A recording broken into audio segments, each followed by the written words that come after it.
Hello বন্ধুরা, welcome back to my channel. আর এখন বাজছে 2টো। এখন থেকে ব্লগটা স্টার্ট করছি। সকাল থেকে ব্যস্ত ছিলাম বলবো না, তবে ইচ্ছে করেনি বলে করিনি ব্লগ। তো প্রিন্সকে নিয়ে আসলাম, স্কুলে গিয়েছিল। চলো এখন কি করছি না করছি তোমাদেরকে দেখাই, চলো বস। তো দেখো স্কুল থেকে এসেছে, কেমন গরম পড়েছে অনেক। তার জন্য আজকে আমরা আইসক্রিম নিয়ে এসেছি। আইসক্রিম কিন্তু প্রতিদিন না, আজকে আনলাম, ইচ্ছে হলো তাই, ঠিক আছে। আর আমার তো চকোবার খেতে খুব ভালো লাগে, আইসক্রিমই আমার খুব ভালো লাগে, চকোবার বলে নয়। আর প্রিন্স বললো যে কুলফি খাবে, তার জন্য কুলফি আনা হয়েছে। ধরতো একটু। এখন বাড়ি এসে কি বলছে জানো, এখন বাড়ি এসে বলে কি আমাকে শুধু এই বাটি দিলেই হবে, আমি এই খাবো না। এগুলো খাবো তো। খাবা এগুলো?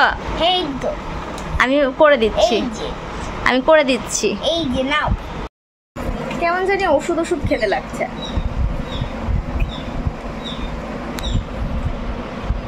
ভালো লাগছে? ওষুধের মতো কিছু লাগছে।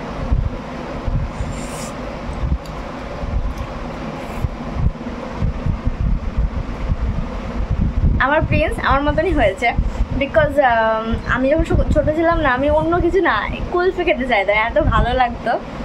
আর পেপসিটাও আমার খুব ভালো লাগে, এখন তো অত পাওয়া যায় না। পেপসি খেতে আমার খুব ভালো লাগে, মানে ঠান্ডার জিনিসই আমার দারুণ লাগে খেতে। আমি তো শীতকালে আইসক্রিম, কোল্ড ড্রিঙ্কস এগুলো খাই। তো চলো, আজকে এখনো ভাত খাইনি, ভাত খাবো, কারণ আমরা আজকে একদম সকালে ভাত খেয়েছি, 9টা সাড়ে 9টার সময় ভাত খেয়েছি। সেদ্ধ ভাত খেয়েছিলাম, সেদ্ধ ভাত ঠিক নয়, আমি ডিম ভাজা করেছিলাম, ডাল ছিল, ওই দিয়ে খাওয়া হয়েছে আমার আর প্রিন্সের। আর এখন ভাত খাবো একটু পরে, তখন তোমাদের সাথে কথা বলবো। তো চলো এখন টাটা। হ্যালো, দেখি মুখটা। কি মা, একটু নড়িস না, একটু দাঁড়া। আর ব্যাপারটা হচ্ছে, হয়ে গেল আইসক্রিম খাওয়া। এবার বন্ধুরা একটা জিনিস বলি, এই নতুন বোতলটাই জল খা, হ্যাঁ। অনেকেই জানে, অনেকে জানে না। প্রিন্স বলে দাও তো এখন আইসক্রিম খেয়ে জল খাওয়ার কারণটা। খাও, খেয়ে নাও, খেয়ে নাও আগে ভালো করে, বেশি করে খাবা।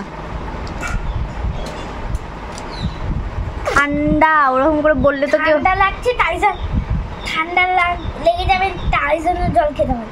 হ্যাঁ, মানে আইসক্রিম যে কোনো ঠান্ডা বাচ্চাদেরকে খাওয়ানোর পর না, যদি জল খাওয়ানো হয় তাহলে অ্যালার্জিটা হবে না, আর তাতে না ঠান্ডা লাগা যাতে ধাত আছে তাতে ঠান্ডাটা লাগবে না, তাই তো।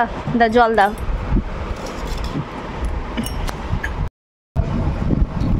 বললাম তো যে বাচ্চাদের আর কি, কিন্তু ব্যাপারটা হচ্ছে আমার তো ঠান্ডা লাগার ভীষণ ধাত, তার জন্য আমি যে কোনো কোল্ড ড্রিঙ্কস বলো, আইসক্রিম বলো ভীষণ খাই। আর খাওয়ার পরে এই যে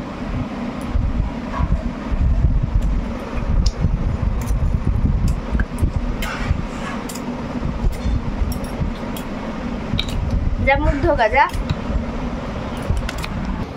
তো দুপুরে বলেছিলাম ভাত খাওয়ার টাইমে ফেরত আসবো, কিন্তু সেটা হয়নি। ভাত আমরা খেয়েছিলাম, কিছুক্ষণ পরের দিন আমরা দুজনে ঘুমিয়ে পড়েছিলাম, বিকজ আমার না এই রোদ্রে যাতায়াত করে মনে হয় মাথাটা ওই কারণে এত ব্যথা করছে। আমার এমনিতে একটু মাইগ্রেনের প্রবলেম আছে, তো সেই জন্য এত পরিমাণে মাথা যন্ত্রণা করছিল কি বলবো। তারপর শুয়ে পড়েছিলাম, তবে শুয়েও না মাথা যন্ত্রণা কমেনি। এদিকে দেখো ফুচকাওয়ালা দেখে কিন্তু লোভ সামলাতে পারিনি, একটুখানি ফুচকা খেয়েছিলাম, কিন্তু ফুচকাটা ভীষণ পরিমাণে ঝাল ছিল গাইস, সেই জন্য বেশি খেতে পারিনি।